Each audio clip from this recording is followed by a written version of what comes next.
you so much sa pagsuporta niyo po sa ating special screening, ang advanced screening ng Bad Boy 3.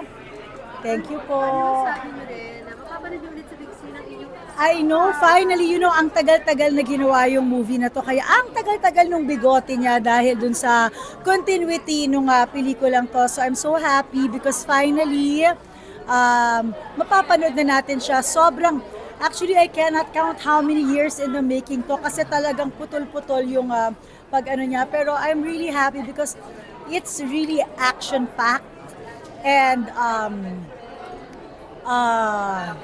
yung lahat ng mga nakapanood ng Bad Boy 1 and Bad Boy 2, very nostalgic for them kasi ang pagbabalik ni Bumbo talaga. Oo. May chance ba na makakasama ka ni Binoy sa future projects? Movie, series?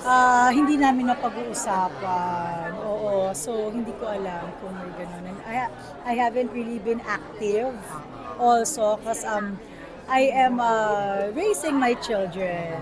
As a wife, how are you supporting Senny Robin amidst all the issues, Yes. etc.? Always naman, we stand by his principles, we stand by his courage.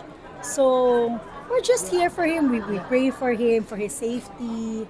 Yun talaga ultimately. We're just here for him.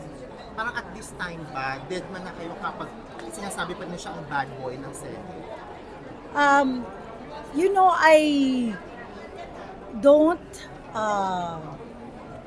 I don't get affected like maybe people would like or think that I do.